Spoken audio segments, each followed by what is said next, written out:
Hai semuanya, selamat datang di channel Bunda Salsa. Kalau hidupmu udah terlalu serius, terlalu ribet, dan terlalu banyak deadline, sini, duduk bareng kami. Rumahnya cerita menarik, fakta seru, dan konten yang selalu bikin kamu pingin nonton lagi dan lagi. Di sini, kita nggak cuma ngobrol soal satu hal aja. Kadang kita bahas yang lucu, kadang yang bikin mikir, kadang juga yang bisa bikin kamu berkata, kok bisa ya? Jadi, kalau kamu suka konten yang berwarna dan gak ngebosenin, pastikan kamu klik tombol subscribe dan aktifin loncengnya sekarang. Juga, karena tiap harinya, selalu ada sesuatu yang baru menantimu di sini. Siap? Yuk kita mulai perjalanan ini. Jangan lupa, duduk yang nyaman karena ini baru awal dari sesuatu yang seru. Temukan bule cantik mabuk berat. Pria ini malah dibawa ke apartemennya untuk lakukan. Sobi duduk di bangku panjang di pinggir trotoar. Tak jauh dari pabrik tempatnya bekerja. Jaket birunya sudah usang, tapi masih cukup hangat untuk melawan angin malam Manchester yang nyaris menggigit tulang. Di tangan kirinya ada kopi botolan, masih dingin. Tangan kanan sibuk memutar-mutar rokok filter murah. Belum dinyalakan. Besok libur. Sobi bersantai, tidak ada lembur. Tidak ada bos cerewet. Malam ini hanya milik dirinya dan suara jalanan kota yang ramai tapi sepi, ramai kendaraan tapi sepi karena tidak ada yang bisa diajak ngobrol. Kawan-kawan sekontrak sudah pada tidur. Dari kejauhan, langkah kaki terdengar. Sobi menoleh. Seorang perempuan bule berjalan sempoyongan, tinggi, rambut pirang, pakai dress hitam yang agak naik sebelah, dan membawa sebotol minuman keras. Mukanya merah, matanya setengah sadar, cantik, tapi tampak kacau. Sobi menatap sebentar. Biasa saja, bukan pertama kalinya dia lihat bule mabuk di jalan. Tapi malam itu, beda. Perempuan itu berhenti, menatapnya, lalu berjalan, mendekat. Langkahnya miring-miring kayak kapal kena badai. Hei, suara Dasha pelan. Lidahnya tampak berat. You, bisa bantu saya? I can't walk. Pulang sendiri. Sobi diam, lalu berdiri. Iya, bisa. Kamu tinggal di mana? Dasha menunjuk ke ujung jalan. Gedung apartemen merah, lantai 8. Kunci di tas. Sobi ragu, tapi nuraninya menang. Lagi pula, dia cuma mau bantu, tidak lebih. Dia pun memapah tubuh Dasha. Badan perempuan itu dingin, tapi bau alkoholnya menyengat. Sambil jalan, Dasha terus saja bicara. Kadang dalam bahasa Inggris, kadang cuma gumaman. Tangannya sesekali memeluk lengan Sobi erat, membuat langkah mereka makin susah.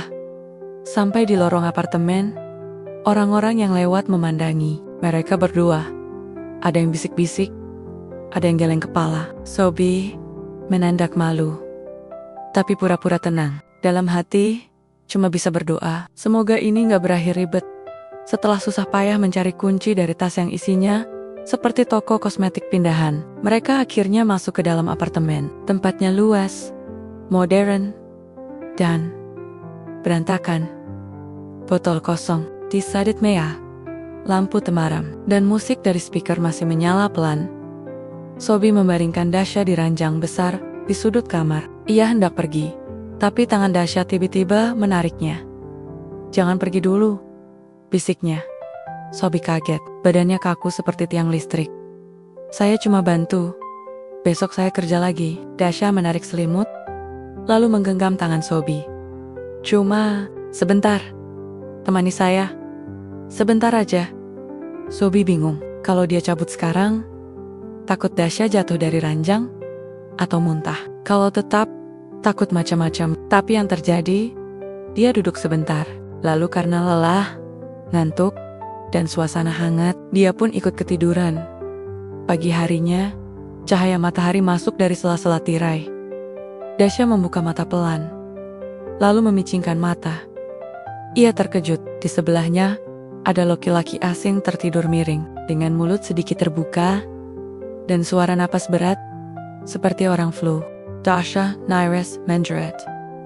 Hei, teriaknya pelan sambil menyentuh bahu Sobi. Sobi bangun dengan kaget. Astagfirullah. Saya nggak ngapa-ngapain. Sumpah. Dasya memandangi wajah Sobi. Bukan wajah yang licik, justru polos, tulus, dan agak panik. Siapa kamu? Tanya Dasya. Saya Sobi, kerja di pabrik. Tadi malam kamu minta tolong, saya antar kamu pulang.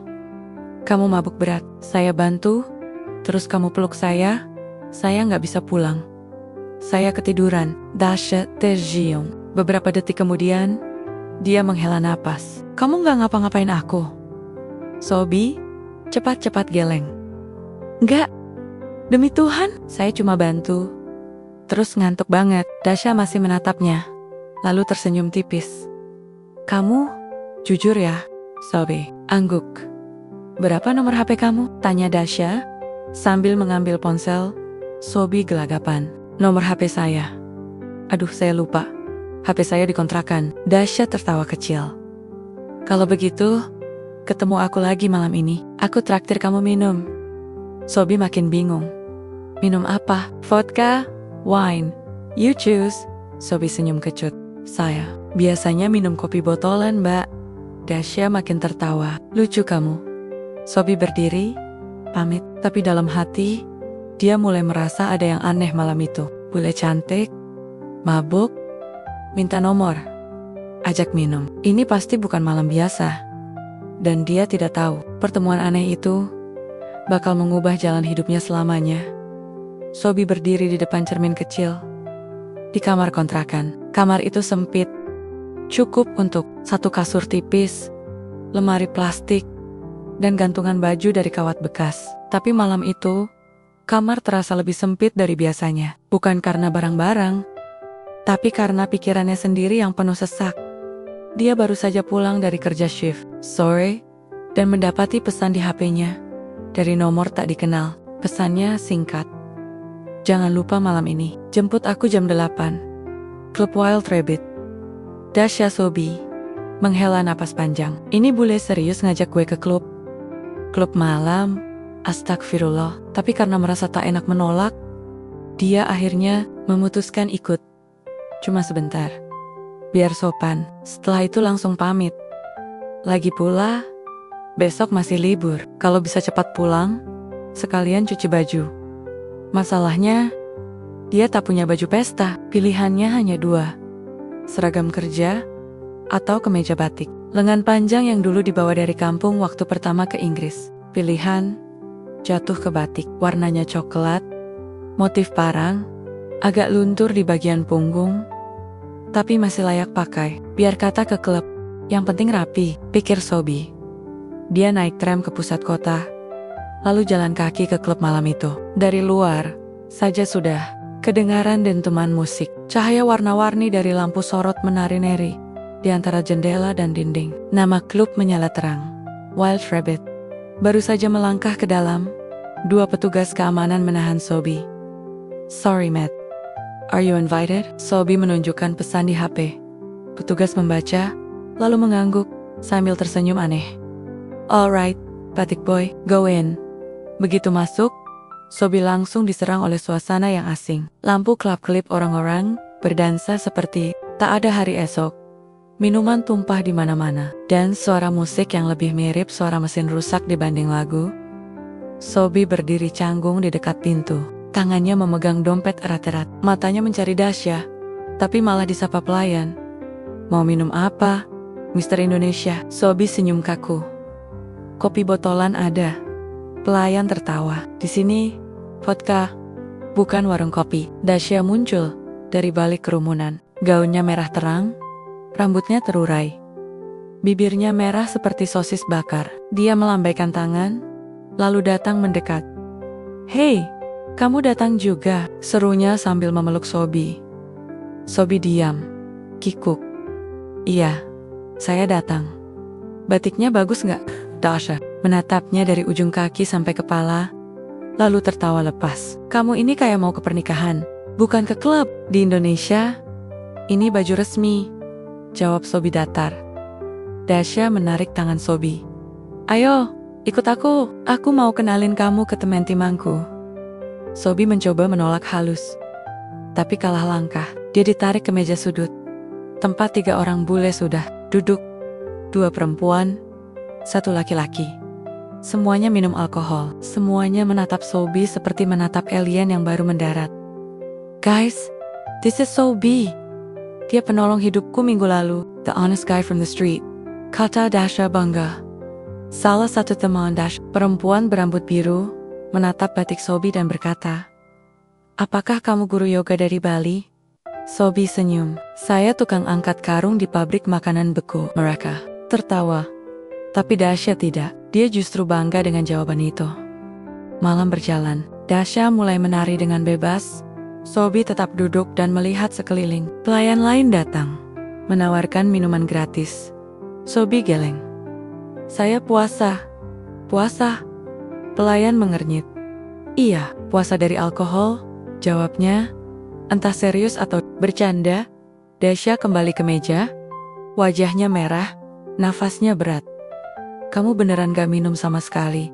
Sobi angguk. "Saya sudah lihat banyak orang rusak karena minum, termasuk di kampung saya. Orang tua saya bilang, hidup sehat itu ibadah." Dasha menatapnya beberapa detik. Lalu, entah kenapa, dia tidak minum lagi malam itu. Sobi pamit pulang. Dasha mengantar sampai pintu keluar klub. "Terima kasih sudah datang. Maaf, kalau kamu gak nyaman." "Gak apa-apa," jawab Sobi. "Kamu baik. Cuma, tempatmu bukan tempatku." Dasha tersenyum kecil. "Mau ketemu lagi?" Sobi bingung. "Kapan?" "Besok. Aku mau traktir kamu makan. Tapi bukan di klub, di tempat halal." Sobi diam sejenak. Dalam hati, wah, ini bule serius atau cuma karena mabuk kemarin? Tapi mulutnya menjawab, "Boleh." Dasha melambai. "Dan tolong, jangan pakai batik lagi ya." Sobi jalan menjauh, tapi senyumnya tak bisa disembunyikan. Di kantong celana, kopi botolannya masih utuh. Malam itu, Sobi pulang ke kontrakan. "Ciaman," sekamarnya tanya. "Sobe, lu ngapain ke klub pakai batik?" Sobi jawab singkat. "Ngasih pelajaran tentang cara hidup sehat." Keesokan harinya, tepat jam 12 siang, Sobi berdiri kikuk di depan restoran halal bernama Amina's Kitchen. Lokasinya di pinggiran kota Manchester, jauh dari keramaian, berdampingan dengan toko daging halal dan toko kelontong asal Turki. Dari luar terlihat sederhana, dari dalam tercium aroma kari kambing dan nasi biryani. Sobi memilih duduk di luar, dekat kaca, supaya bisa cepat melihat siapapun yang datang. Tangannya sibuk menggosok-gosok celana jeans belel yang penuh sisa tepung dari kerja lembur semalam. Dia tak sempat ganti baju bagus, hanya sempat cuci muka dan semprot parfum kopi sachet yang disemprot ke leher. Tak lama kemudian, Dasha datang. Berbeda dengan biasanya, kali ini dia mengenakan sweater longgar dan celana jeans biasa. Tidak berdandan mencolok, rambutnya diikat sederhana. Wajahnya juga terlihat lebih segar, dan yang paling mengejutkan bagi Sobi, Dasha tidak membawa botol. "Apapun, kamu udah lama nunggu?" tanya Dasha sambil duduk. Sobi geleng. "Baru 10 menitan." Pelayan datang, menawarkan menu. Dasha menyerahkan pilihan pada Sobi. "Kamu aja yang pilih, aku mau cobain makanan kamu," katanya sambil tersenyum.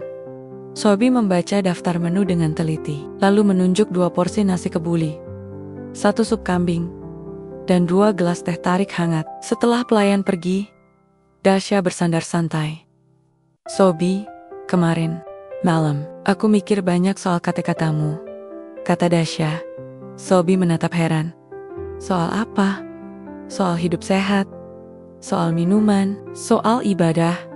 Dasha mengangkat alis. "Itu pertama kalinya aku dengar kalimat itu dari mulut pria yang gak sedang serma." Sobi tersenyum kecil. "Saya ngomong gitu karena udah lihat sendiri akibatnya. Di kampung saya, ada orang yang kehilangan keluarga gara-gara alkohol. Saya gak mau lihat orang baik kayak kamu ikutan rusak juga." Dasha menatapnya beberapa saat. "Kamu selalu bicara kayak orang tua. Tapi lucunya, aku sih." Sobi garuk kepala yang tidak gatal. Makanan datang, aroma kambing dan rempah memenuhi udara. Dasha mencoba suapan pertama nasi kebuli, lalu mengangkat jempol.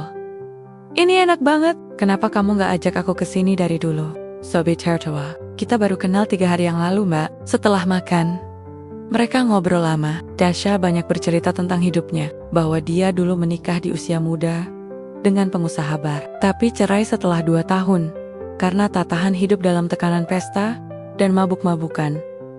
Sejak itu, hidupnya kosong. Pesta, minum, tidur, ulangi. Sobi hanya mendengarkan, sesekali mengangguk, tidak menghakimi. Setelah selesai makan, mereka berjalan menyusuri jalanan kecil di samping restoran. Angin bertiup pelan, daun-daun berguguran, suasana nyaman. Dasha menghentikan langkah. "Kamu tahu nggak?" katanya sambil menatap lurus ke depan. "Malam pertama aku ketemu kamu, aku pikir kamu cuma cowok kuli biasa. Tapi ternyata kamu lebih dari itu." Sobi tertawa pelan. "Saya memang cowok kuli biasa, Mbak." Dasha tersenyum, tapi punya isi kepala yang gak biasa. Tiba-tiba, Dasha menggandeng tangan Sobi. Spontan, Sobi langsung kaget. Jantungnya berdebar, langkahnya kaku. "Mbak, ini..." Saya belum biasa digandeng bule." Ucapnya pelan, Bayer terbiasa. Jawab Dasha ringan. Mereka duduk di bangku taman kecil. Dasha bersandar di bahu Sobi. Sobi makin kaku, dalam hatinya terjadi perang. Di satu sisi, dia laki-laki normal, perempuan cantik sedang bersandar. Aroma parfumnya semerbak. Di sisi lain, suara ibunya muncul dalam bayangan. "Sobi, jangan sembarangan dekat sama perempuan sebelum halal." Dan perang itu menang oleh suara ibu. Dasha mengangkat wajah. "Kamu tahu nggak? Aku pengen peluk kamu lagi. Kayak waktu malam itu." Sobi berdiri mendadak. Maaf Mbak, perut saya mulas. Kayaknya tadi kebanyakan sup kambing. Saya ke toilet dulu ya." Dasha milonggo. Sekarang, di taman, Sobi lari kecil ke arah restoran. Dasha tertawa terpingkel-pingkel di belakangnya. Beberapa menit kemudian, Sobi kembali dengan wajah lega, tapi juga sedikit malu. Dasha masih duduk di tempat yang sama. Tangannya menopang dagu. "Kamu lucu, Sobi. Sungguh lucu." Sobi duduk kembali, masih merasa kikuk. "Saya bukan lucu, Mbak. Saya cuma gak mau tergoda terlalu jauh." "Kenapa?" tanya Dasha serius. "Karena saya bukan lelaki sembarangan. Saya pegang nasihat ibu saya." Dasha mengangguk pelan. "Saya suka itu." Mereka berdua diam beberapa saat. Angin makin dingin, tapi suasana hati keduanya terasa hangat. Sebelum berpisah, Dasha berkata, "Sobi, besok temani aku ke tempat yang agak berbeda ya.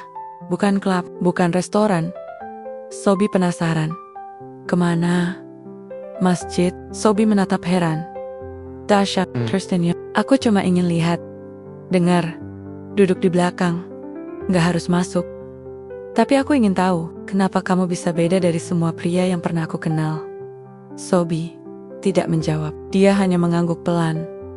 Tapi dalam hati, dia tahu hidup akan berubah jauh lebih dalam dari yang ia bayangkan sebelumnya. Hari Minggu siang, udara Manchester agak bersahabat, tidak terlalu dingin, tidak terlalu panas, lengat mendung, tapi belum turun hujan. Sobi berdiri di depan sebuah masjid kecil di kawasan Cheetham Hill.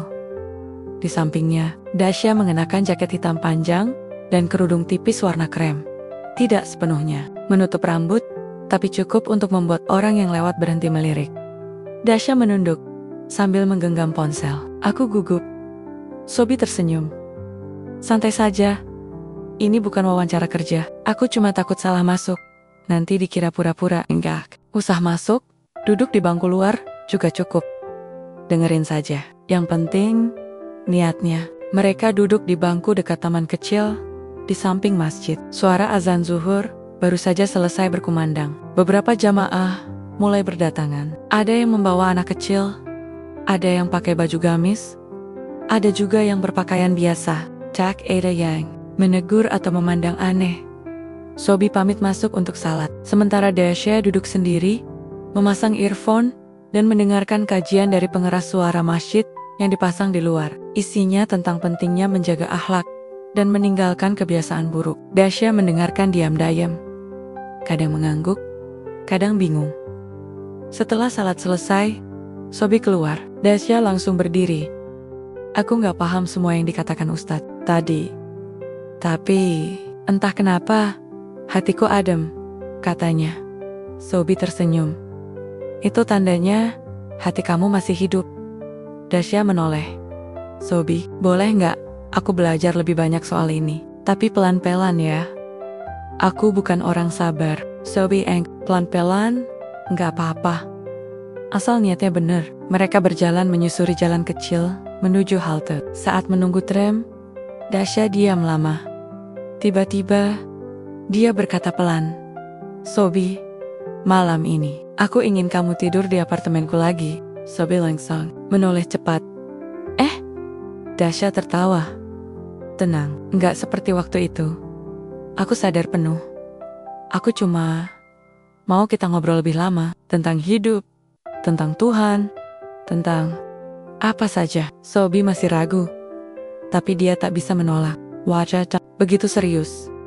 Malamnya, Sobi datang, kali ini dengan kaos putih polos dan celana training. Dasya sudah menyiapkan teh hangat dan roti lapis isi telur.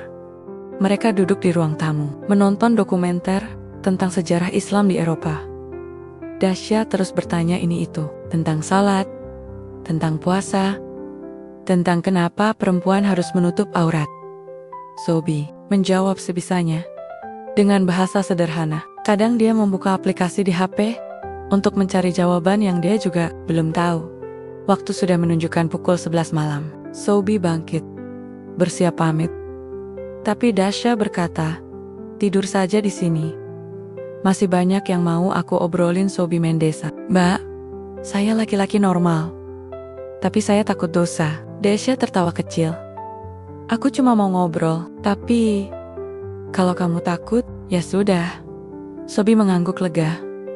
Ngobrol boleh, tapi saya tidur di sofa. Deal, jawab Dasya sambil tersenyum jahil. Sobi masuk ke kamar mandi sebentar. Saat keluar, suasana berubah. Lampu ruangan diredupkan. Dasya kini hanya mengenakan piyama tipis. Dia bersandar di dinding, rambutnya terurai.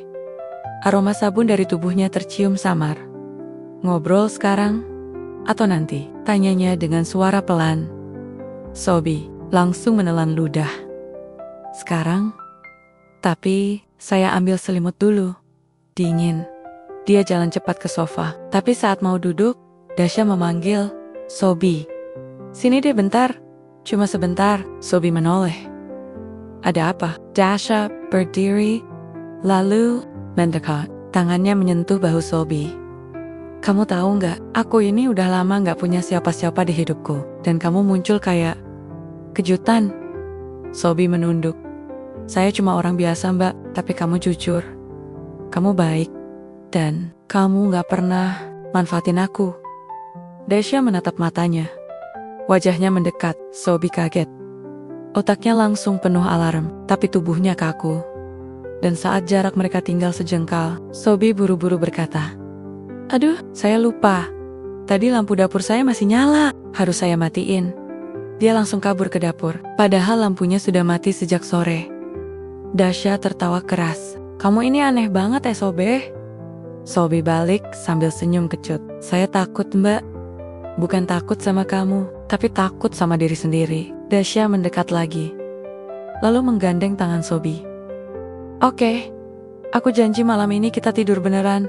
NGGAK. Ada yang aneh-aneh, tapi aku ingin kamu tetap di sini. Kamu bikin aku merasa aman. Sobi menatap mata Dasya. Ada rasa hangat yang tak bisa dia tolak. Tapi dia juga tahu, godaan tak akan berhenti malam ini saja. Malam itu, mereka tidur di ruangan berbeda. Tapi dalam hati Sobi, ada satu perasaan baru tumbuh. Ingin menjaga, bukan hanya menasihati. Dan di balik pintu kamar, Dasya tersenyum sendiri. Mungkin ini bukan cinta pada pandangan pertama, tapi mungkin cinta yang datang karena rasa dihargai. Pagi itu, Sobi bangun lebih cepat dari alarm. Badannya pegal, karena semalam tidur di sofa empuk, tapi sempit. Selimutnya hanya satu lapis, dan terlalu pendek untuk ukuran tubuhnya. Separuh kaki menjulur keluar. Tapi yang membuat dia terbangun bukan kedinginan, melainkan aroma wangi dari dapur. Dia bangun, duduk perlahan, lalu mengintip ke dapur. Di sana, Dasha sedang menggoreng telur sambil bersenandung kecil, pakai kaos putih, kedodoran, dan celana pendek. Rambutnya digelung asal. Wajahnya masih sembab karena belum cuci muka, tapi tetap saja cantik. "Morning," sapa Dasha sambil membalik telurnya. Sobi berdiri kaku. "Selamat pagi, Mbak." "Dasha." Saya bantuin ya." "Nggak usah." Tidak. "Saja. Sarapan sebentar lagi siap." Sobi duduk di meja makan kecil. Beberapa saat kemudian, Dasha menyajikan 2 piring roti isi telur dan tomat, plus 2 gelas susu hangat. "Kita mulai pagi ini dengan makanan sehat, tanpa alkohol, tanpa rokok," kata Dasha bangga. Sobi tersenyum. "Alhamdulillah, udah kayak di rumah kontrakan saya. Cuma bedanya, nggak ada susu." Setelah sarapan, Dasha mengeluarkan buku kecil berjudul Islam for Beginners. Masih baru, plastiknya saja belum dibuka. "Semalam aku pesan ini online. Hari ini kita belajar bareng. Kamu jadi gurunya?" "Ya." Sobi kaget. Saya bukan Ustadz." "Mbak, justru itu, aku lebih suka belajar dari orang yang aku percaya." Akhirnya mereka duduk di sofa. Sobi mulai menjelaskan dengan gaya sederhana tentang rukun Islam, rukun iman, dan kenapa salat 5 waktu penting. Dasha semua di buku catatannya. Sesekali dia bertanya dengan wajah bingung. "Kenapa orang muslim gak makan babi?" tanya Dasha polos. Sobi berpikir sejenak. Karena itu perintah Allah. Dan juga karena babi itu jorok. Makannya sembarangan. Banyak penyakitnya. Dasha mengangguk. "Berarti aku harus mulai buang bacon dari kulkas?" Sobi melongo. "Boleh, dititipin ke tetangga saja." "Sayang, kalau dibuang." Dasha tertawa.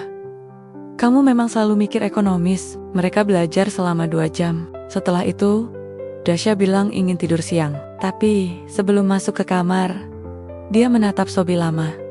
"Sobi, kamu gak ingin pindah ke sini aja? Maksudku, sewa kamar belakang, biar kita bisa sering ngobrol dan belajar." Sobi langsung gelagapan. "Mbak, saya belum kepikiran." Dasha mendekat. "Aku gak minta kamu tinggal sekamar. Aku tahu kamu takut dosa, tapi aku pengen kamu lebih dekat. Bukan cuma secara fisik, tapi secara hati." Sobi menandak. Dalam hatinya, perang lagi. Satu sisi, tergoda. Satu sisi, takut kecewa orang tua. Tapi dia tahu, keputusan besar harus dipikirkan matang-matang. "Beri saya waktu, Mbak. Saya pikirin baik-baik." Dasha mengangguk. Tentu. Sore harinya, Sobi pulang ke kontrakan. Tapi malamnya, Dasha mengirim pesan lagi. "Sobi, aku kesepian. Temani aku sebentar. Aku janji gak aneh-aneh."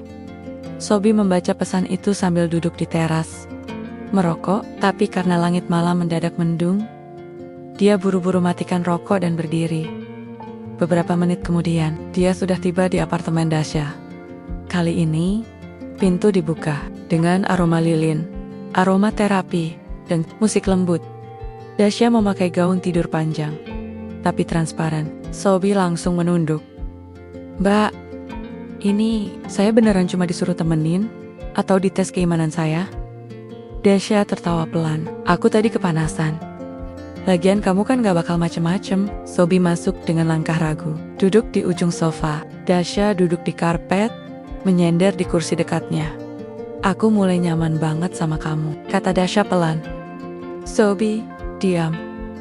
"Boleh aku peluk kamu?" tanyanya lagi. Sobi menelan ludah. Boleh. Asal jangan lama-lama." Dasha mendekat, memeluk. Tapi kali ini beda. Dia tidak mabuk, tidak bau alkohol. Pelukannya hangat, tapi juga mengandung harapan. Dan saat Sobi hendak membalas pelukan itu, Kiran kiki-kiki. Alarm HP-nya bunyi. Ternyata dia setel alarm untuk ngingetin salat Isya. Sobi berdiri cepat. "Mbak, saya salat dulu ya. Tadi hampir lupa." Dasha mengangguk pelan. "Salat dulu, setelah itu pelukannya bisa lanjut." Sobi senyum canggung. Tapi dalam hatinya dia tahu, godaan semacam ini tak akan berhenti. Malam itu, sebelum tidur, Sobi menatap langit-langit kamar kontrakannya. Dia mulai sadar, hidupnya benar-benar berubah. Bule cantik, gaya hidup baru, pelajaran agama, dan kon yang terus menguji iman. Tapi satu hal pasti, dia tak ingin kehilangan arah. Karena sekali dia tergelincir, dia bisa kehilangan semuanya termasuk dirinya sendiri. Hari Minggu pagi, Sobi baru saja selesai menyapu halaman kontrakannya ketika ponselnya berdering. Nama pengirim pesan membuat alisnya naik. Dasya, bisa cepat ke apartemenku sekarang? Penting banget. Aku panik. Tanpa pikir panjang, Sobi berlari kecil ke dalam kamar. Ganti baju seadanya lalu naik tram.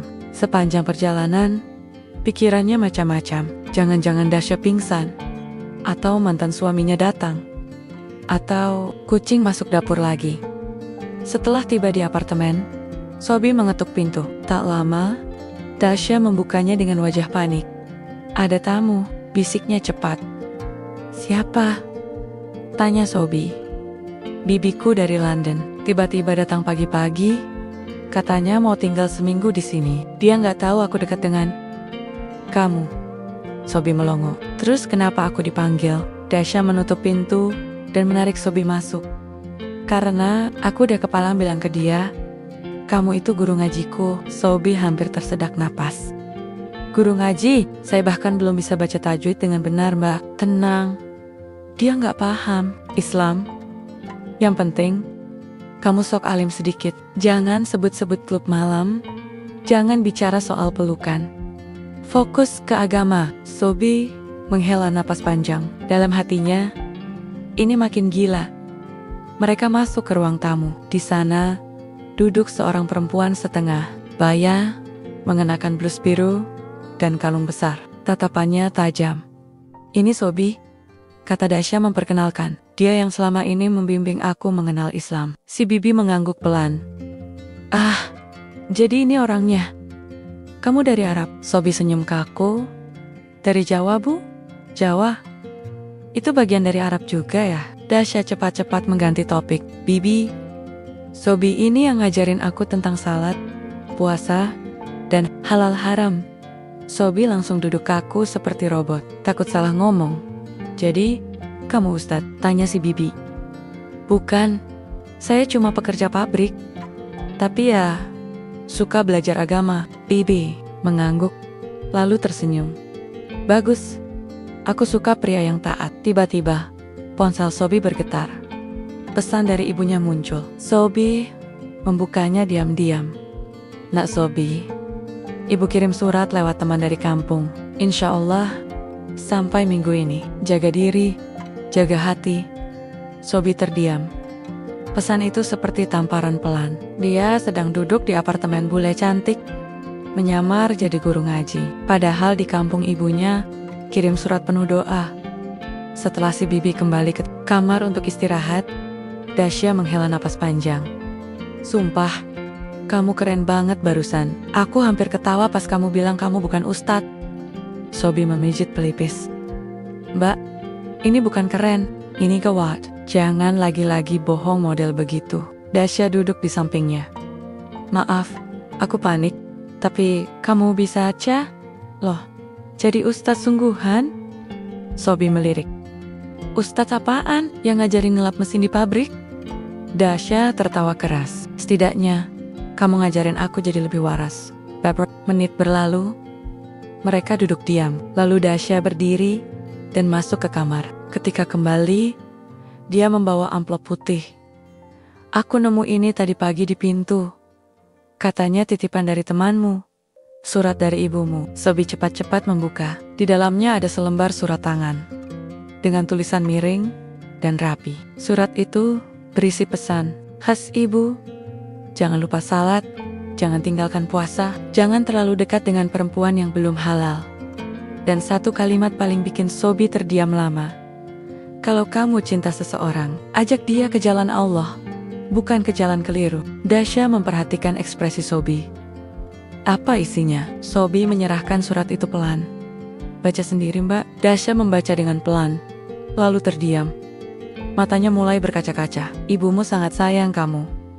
Sobi mengangguk. Beliau sekolah tinggi, tapi isi pikirannya selalu bikin saya sadar diri. Dasya menaruh surat itu di dada. Aku mau belajar lebih serius. Bukan karena kamu, tapi karena aku nggak ingin mengecewakan orang yang kamu cintai. Sobi tersenyum. Kalau kamu benar-benar serius, saya bakal bantu. Tapi satu syarat. Apa? Jangan minta saya pura-pura jadi ustaz lagi. Dasya tertawa. Oke, kamu cukup jadi dirimu sendiri. Hari itu, mereka tidak ada pelukan. Tidak ada rayuan, hanya duduk berdampingan. Dengan surat dari kampung yang mengubah suasana. Dan malamnya, Sobi pulang dengan hati yang entah kenapa lebih ringan dari biasanya. Sore itu, Sobi sedang duduk di taman kota. Di bangku kayu menghadap kolam bebek. Di tangan kirinya, ada bungkusan gorengan isi pastel dan risoles kiriman teman sesama pekerja Indonesia. Di tangan kanannya, segelas teh hangat dari termos kecil yang selalu dia bawa sendiri. Langit mendung, tapi belum hujan. Daun-daun gugur, berserakan. Cuaca khas Manchester bulan Oktober. Lalu dari kejauhan, muncul sosok perempuan mengenakan mantel panjang warna krem dan syal biru tua. Dasya. Dia duduk di samping Sobi tanpa banyak bicara, mengambil satu pastel, menggigit sedikit, lalu menatap lurus ke depan. Aku sudah siap, ucapnya pelan. Sobi menoleh. Siap apaan? Siap berhenti dari masa laluku, klub malam, minuman, semua yang kosong itu. Aku buang semua botol alkohol dari apartemen. Aku bahkan telepon manajer klub tempat aku biasa nongkrong, bilang aku nggak akan datang lagi. Sobi mengangguk pelan. Itu keputusan besar, Mbak. Aku tahu. Sobi menatap wajah Dasya yang serius. Lalu dia berkata, kalau begitu, boleh. Saya juga jujur soal sesuatu. Dasya mengangguk. Sobi menarik napas. Saya bukan orang suci. Dulu waktu awal di Inggris, saya pernah kerja paruh waktu bersih-bersih di rumah pijat. Saya nggak tahu itu tempat apa. Sampai akhirnya sadar sendiri, saya keluar. Tapi tetap, saya pernah ada di lingkungan kotor. Dasya terdiam beberapa saat, lalu menjawab tenang. Kita semua punya masa lalu. Yang penting, bukan apa yang pernah kita lakukan, tapi apa yang ingin kita lakukan ke depan. Sobi mengangguk, matanya menatap kolam. Tiba-tiba, Dasya berdiri. Aku juga udah siap. Kalau kamu mau ajak aku serius. Sobi langsung panik. Serius kayak gimana? Dasya mengambil tas kecilnya, lalu mengeluarkan kotak kecil beludru hitam.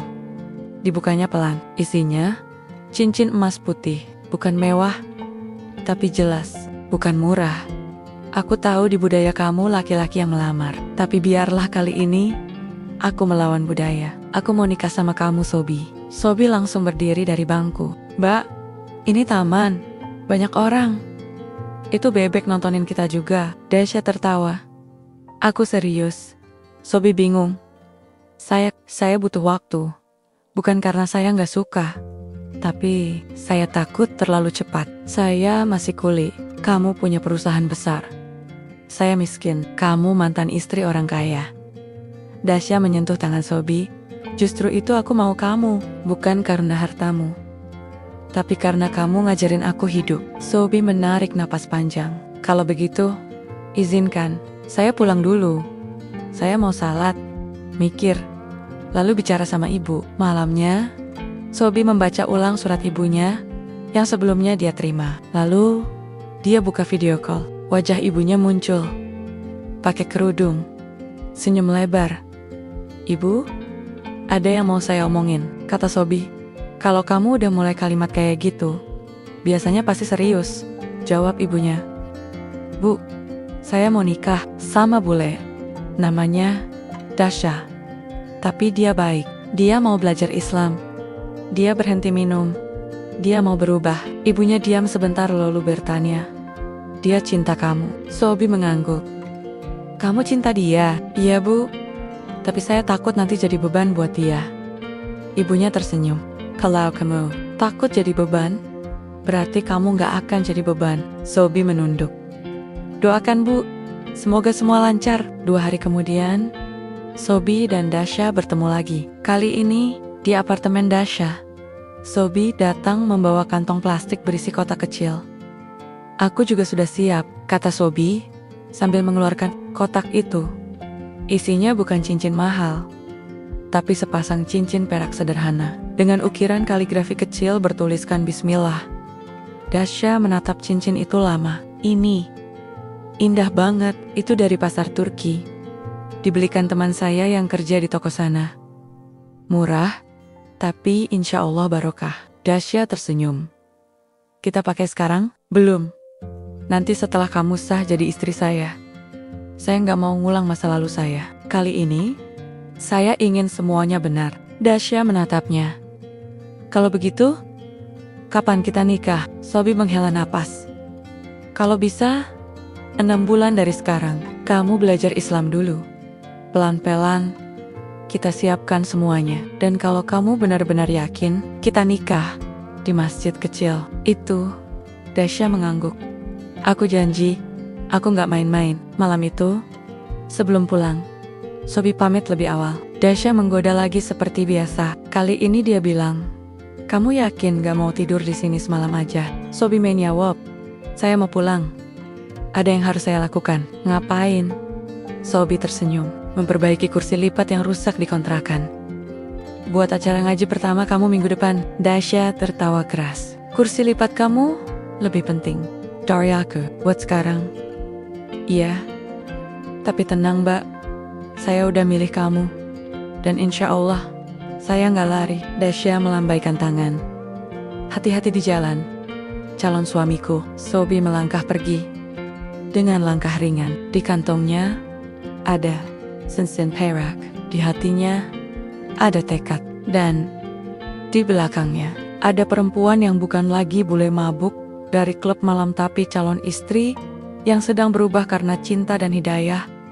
Hari Minggu pagi, suasana di apartemen Dasha terasa berbeda. Meja tamu dipindah, karpet dibersihkan, dan beberapa kursi lipat disusun membentuk lingkaran. Sobi berdiri di tengah ruangan, mengenakan sarung dan baju koko putih. Di tangannya, ada buku kecil berjudul Dasar-Dasar Tauhid.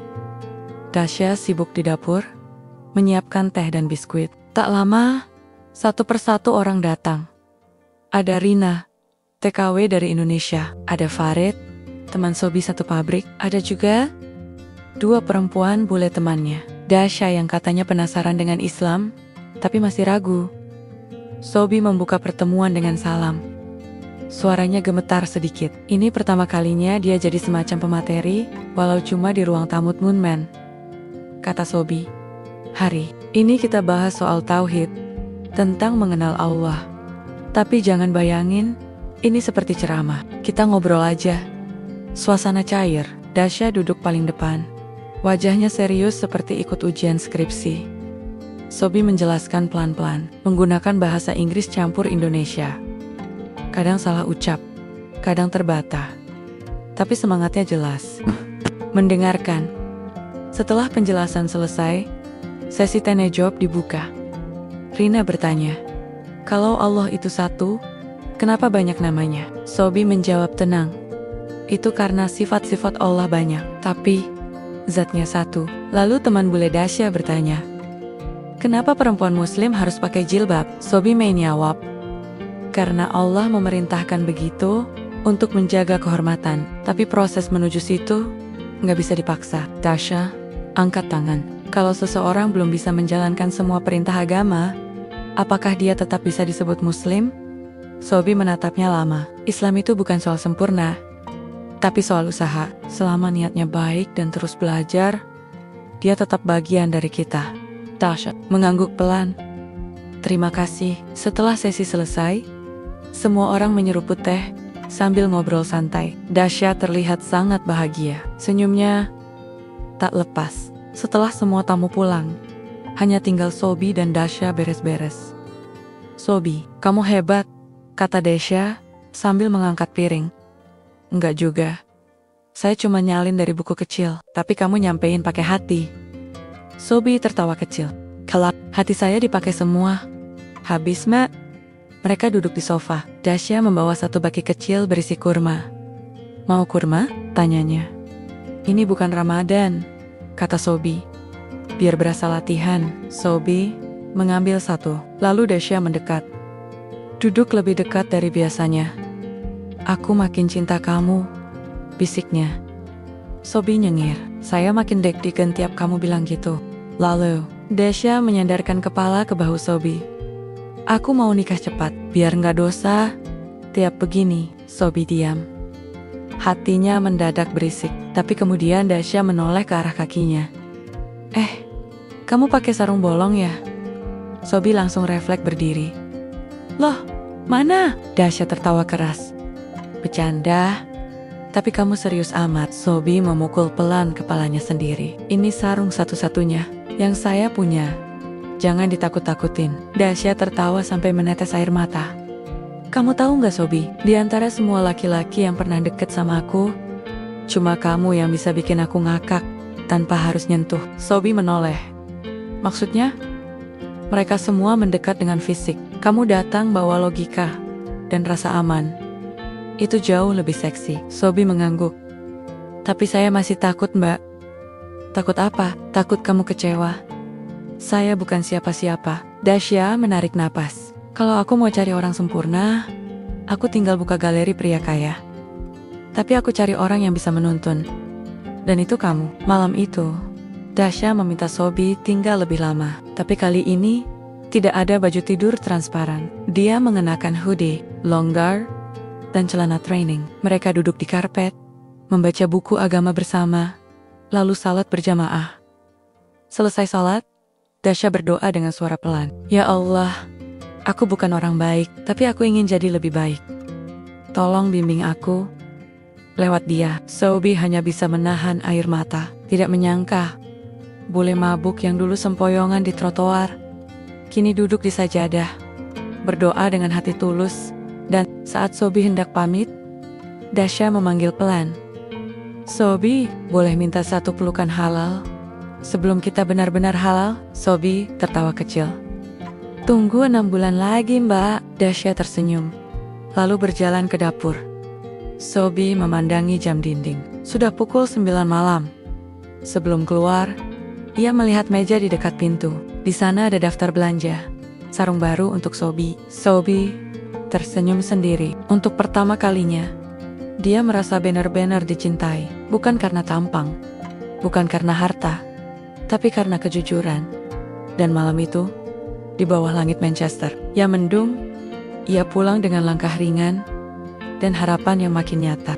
Hari Minggu itu, Sobi datang ke rumah Dasya dengan semangat tinggi. Di tangannya ada tas belanja berisi ayam utuh, bumbu sate instan, dan satu botol kecil kecap manis dari toko Asia. Dia berdiri di depan pintu apartemen dengan wajah penuh rencana. Dasya membukakan pintu sambil mengikat rambutnya ke atas. Wow, kamu serius banget hari ini. Jelas, katanya kamu pengen ngerasain masakan khas Indonesia. Sekarang waktunya Sobi memasak. Dasya melirik isi kantong belanja. Kamu yakin ini nggak bakal bikin aku masuk rumah sakit? Sobi tersenyum bangga. Ini resep warisan emak saya, dijamin aman, meski agak gosong dikit. Dasya tertawa dan mempersilahkan Sobi masuk. Mereka menyiapkan alat memanggang portabel. Di balkon apartemen, angin dingin bertiup pelan, langit cerah, tapi suhu tetap menusuk tulang. Dasya mengenakan jaket tebal, sementara Sobi tetap bertahan dengan jaket tipis dan sarung-sarung baru. Hadiah dari Dasya minggu lalu. Aku nggak ngerti kenapa kamu suka banget pakai sarung, kata Dasya sambil duduk di kursi balkon. Ini nyaman, adem, dan kalau panas, bisa dilipat, multiguna. Jawab Sobi, sibuk menusuk daging ketusuk sate. Multiguna tapi nyaris lepas waktu kamu angkat galon kemarin, balas Dasya. Mereka tertawa bersama. Sobi mulai memanggang. Aroma kecap terbakar langsung memenuhi udara. Dasya mensiam baunya sambil memejamkan mata. Ini bau surga, katanya. Ini baru setengah matang, kata Sobi. Beberapa menit kemudian, sate siap disajikan. Dasya mencoba satu tusuk, lalu langsung mengganggu-gangguk puas. Kamu seriusan kerja di pabrik? Bukan restoran. Kalau kerja di restoran, bisa-bisa saya jadi terlalu terkenal, jawab Sobi sambil nyengir. Setelah makan, mereka duduk santai, sambil menyeruput teh panas. Tapi, suasana tenang itu tiba-tiba rusak ketika Dasha berkata, cincin kita kemarin, kamu simpan di mana? Sobi mengangkat alis. Cincin? Bukannya kamu yang simpan di meja dekat pintu? Dasha berdiri cepat. Dia masuk ke dalam apartemen, membuka laci, membongkar tas, memeriksa meja. Wajahnya mulai panik. Sobi, cincin kita hilang. Sobi ikut masuk dan membantu mencari. Mereka mengangkat karpet, membalik bantal sofa, membuka tempat sampah tak. Ada. Aku yakin taruh di sini. Di kota kecil. Aku bahkan gak bawa keluar rumah, kata Dasha mulai emosi. Sobi berusaha tetap tenang. Mungkin jatuh pas kita bersih-bersih? Enggak. Aku inget banget naruhnya. Suara Dasha mulai meninggi. Sobi diam, lalu berkata pelan. Kalau hilang, kita bisa beli lagi. Itu bukan soal beli lagi, Sobi. Itu cincin pertama kita. Kamu kasih aku sambil bilang, insya Allah, barokah. Sekarang hilang gitu aja. Sobi duduk. Ya Allah, saya salah ngomong. Ya, Dasha menatap Sobi dengan mata berkaca. Aku gak marah karena cincinnya. Aku marah karena kamu kayak gak seserius aku. Sobi diam. Napasnya berat. Lalu ia berkata pelan. Saya serius, Mbak. Tapi saya juga gak mau kita jadi terlalu sibuk soal cincin. Nanti malah lupa sama makna sebenarnya. Dasha duduk. Wajahnya melembut, tapi masih kesal. Saya bakal cari sampai ketemu, lanjut Sobi. Kalau perlu, saya bongkar lantai rumah ini. Dasha tertawa kecil, tapi langsung memalingkan wajah. Kamu lucu, tapi tetap nyebelin. Sobi berdiri. Saya pulang dulu, biar kamu tenang. Tapi kalau nanti kamu temukan cincin itu di tempat aneh, tolong kabari saya. Jangan bilang ke tukang kunci duluan. Malam itu, Sobi gelisah. Di kontrakannya, dia memikirkan kata-kata Dasha. Benarkah dia terlihat kurang serius? Atau Dasha hanya terlalu terbiasa dengan perhatian penuh dari orang-orang sebelumnya? Ia membuka pesan lama dari Dasha. Salah satunya tertulis, aku cuma butuh satu orang yang bikin aku percaya bahwa cinta bisa datang tanpa mabuk, tanpa dusta, tanpa drama. Sobi menghela napas panjang. Ya Allah, bimbing aku supaya nggak jadi lelaki yang mengecewakan. Pagi berikutnya, ponsel Sobi berbunyi. Pesan dari Dasha. Cincinnya ditemukan. Jatuh nyelip di belakang kulkas. Maaf udah marah-marah. Kamu nggak salah. Sobi tersenyum. Tapi kemudian satu pesan tambahan masuk. Tapi kamu tetap harus ganti cincin satunya. Yang ini lecet. Aku pengen yang baru buat akad nanti. Deal? Sobi menjawab cepat. Deal. Asal kamu juga ganti sikap ngambeknya. Biar kita impas. Hari itu, matahari bersinar cerah di kota Manchester. Sobi melangkah keluar rumah sambil membawa satu rencana di kepala. Dia akan pergi ke toko perhiasan bekas langganan temannya, bukan untuk mencari cincin mahal, tapi untuk membuktikan bahwa dalam hidup ini, yang terpenting bukan benda yang bersinar, tapi niat yang tulus di baliknya. Malam itu, Sobi merasa waktunya tepat.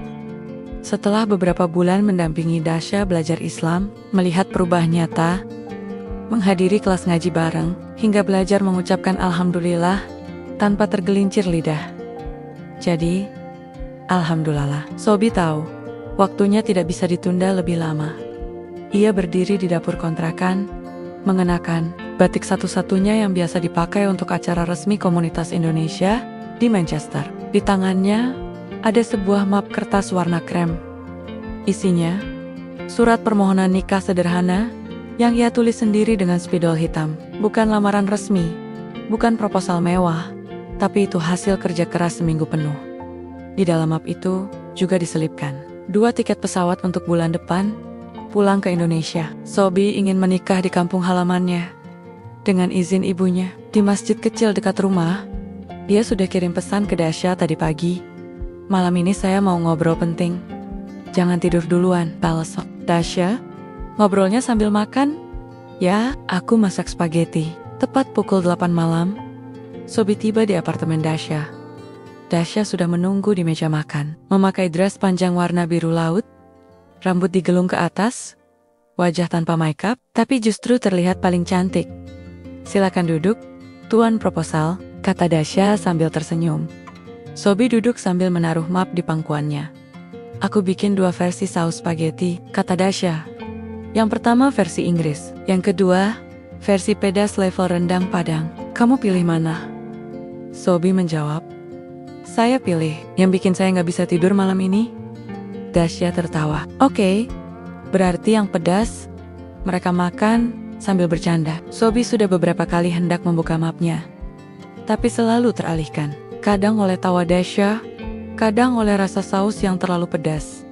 Hingga akhirnya, saat Dasha mulai membereskan piring, Sobi berdiri dan berkata, Mbak Dasha, saya mau ngomong. Dasha menoleh. Wajahnya berubah serius. Oke, aku dengerin. Sobi membuka map, tapi belum sempat bicara, tiba-tiba perutnya berbunyi keras. GRUKKK. Dasha kaget. Itu suara perut kamu. Sobi menahan perut. Wajahnya pucat. Maaf mbak, perut saya kayaknya saus tadi terlalu ekstrem. Sobi buru-buru ke kamar mandi. Dasha masih berdiri di ruang makan sambil melongo. Dari dalam kamar mandi, terdengar suara air keran dan desahan lirih. 15 menit berlalu, 20 menit, 30 menit. Dasha duduk gelisah. Pintu kamar mandi belum terbuka. Akhirnya pintu terbuka. Sobi keluar dengan wajah keringatan. Rambut sedikit basah, dan map yang tadi ia bawa kini lecek karena terpegang tangan basah. Maaf mbak, ini bukan cara terbaik ngelamar orang ya. Dasha menahan tawa. Kamu serius tadi mau melamar aku? Sobi mengangguk lemah. Iya, ini mapnya, tapi tadi sempat jatuh di wastafel. Dasha membuka map itu. Suratnya masih bisa terbaca, meski bagian bawahnya basah dan luntur. Saya, Sobi bin Sulaiman, dengan niat baik dan penuh tanggung jawab, ingin meminang Dasha Elizabeth Thomas menjadi istri saya. Dan gansirat, dia tetap menjadi dirinya sendiri. Namun bersama Sima, kami belajar jadi lebih baik. Dasha membaca pelan, lalu menutup map itu. Kamu romantis dengan cara paling absurd yang pernah aku lihat. Sobi senyum kecut. Saya nggak bisa bunga-bunga mbak, tapi saya serius. Dasha menatapnya lama, lalu menjawab, saya terima. Tapi, Sobi langsung tegang. Tapi apa? Tapi kita jangan menikah di Inggris. Aku pengen ke Indonesia. Aku pengen ketemu ibumu. Aku pengen menikah di tanahmu, di kampung tempat kamu lahir. Sobi terdiam, lalu pelan-pelan mengeluarkan 2 tiket pesawat dari saku jaketnya. Kalau begitu mbak, kita sejalan. Dasha menatap tiket itu, lalu menatap wajah Sobi. Kapan kita berangkat? 2 minggu lagi, saya udah ambil cuti panjang. Dasha memeluk map berisi surat pinangan dan tiket itu. Kamu gila, tapi aku suka kegilaan kamu. Sobi duduk, kali ini dengan napas lega. Saya juga lega. Tapi mbak, boleh minta satu hal? Apa? Kalau besok saya ajak makan lagi, tolong sausnya setengah pedas aja. Dasha tertawa sampai menunduk. Deal.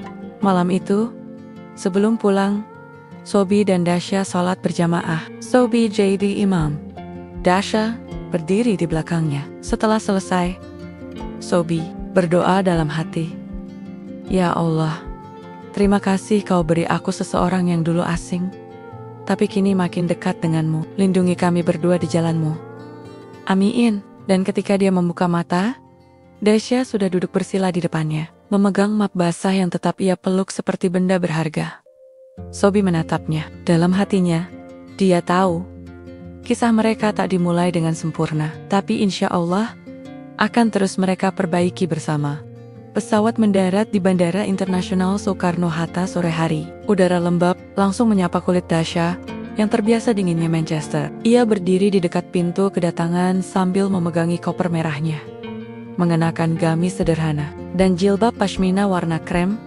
Wajahnya tegang, tapi matanya berkilau. Sobi berdiri di sampingnya, mengenakan baju koko putih. dan celana kain. Di tangannya ada tas kecil berisi ale-ale dari Inggris, dan map kuning berisi dokumen penting, surat pindah agama, surat rencana akad, dan satu pasang cincin baru. "Kamu siap, Mbak?" tanya Sobi pelan. Dasya mengangguk. "Aku belum pernah setenang ini." Mereka naik mobil sewaan menuju kampung Sobi di pinggiran Jawa Tengah. Perjalanan memakan waktu 5 jam. Sepanjang jalan, Dasya lebih banyak diam. Sesekali bertanya soal sawah, warung pinggir jalan, atau anak kecil yang naik sepeda berboncengan 3. Sobi sabar menjelaskan, "It's a worrying. Sodo, but yang itu, ya. Kadang orang sini bawa motor muatan, galon, ember, sama anak-anak sekaligus. Serba bisa." Dasya tertawa kecil. "Aku suka tempat ini. Aku suka hidup yang tidak diburu waktu." Saat tiba di kampung, langit sudah gelap. Rumah Sobi sederhana, berdinding semen, belum dicat, dengan halaman tanah dan satu pohon mangga tua di sampingnya. Ibu Sobi keluar menyambut, mengenakan daster dan kerudung tipis. Wajahnya bersinar bahagia. "Assalamualaikum, Bu," ucap Sobi sambil mencium tangan ibunya. "Waalaikumsalam. Ini Dasya ya?" tanya sang ibu, tersenyum lebar. "Iya, Bu," jawab Dasya dalam bahasa Indonesia terbata. "Saya senang ketemu Ibu." Air mata mengalir dari mata sang ibu. Dia memeluk Dasya, lalu berbisik pelan, "Terima kasih sudah mau sayang anak saya. Semoga Allah sayang kamu lebih dari itu." Dasya menggenggam tangan sang ibu erat. Malam itu mereka makan bersama, duduk bersila di tikar. Dasya mencoba makan dengan tangan, meski belepotan sambal di mana-mana. Tapi ia tertawa lepas dan berkali-kali berkata, "Enak, sangat enak." Keesokan harinya, Sobi dan Dasya mengurus persiapan akad nikah di masjid kampung. Warga mulai berdatangan membantu. Anak-anak kecil berlarian membawa kursi, para ibu memotong sayur, bapak-bapak mengangkat tenda sederhana dari bambu. Dasya tampak sibuk. Ia membantu memotong kertas ucapan terima kasih, menyusun bingkisan kecil, dan anehnya berbaur begitu cepat. Seorang nenek bahkan berkata padanya, "Kamu bule tapi hatinya kampung." Hari-hari pun tiba. Pagi itu, langit cerah, matahari menyinari pekarangan masjid kecil yang dipenuhi suara burung dan aroma bunga melati. Dasya duduk di ruangan khusus wanita, mengenakan kebaya putih sederhana dengan kerudung lembut menjuntai. Wajahnya tak berhias berat, tapi memancarkan ketenangan luar biasa. Sobi duduk bersila di ruang utama masjid, mengenakan jas hitam dan peci. Di hadapannya duduk penghulu, para saksi, dan beberapa tokoh kampung. Tangannya sedikit gemetar. "Ijab kabul bisa dimulai sekarang?"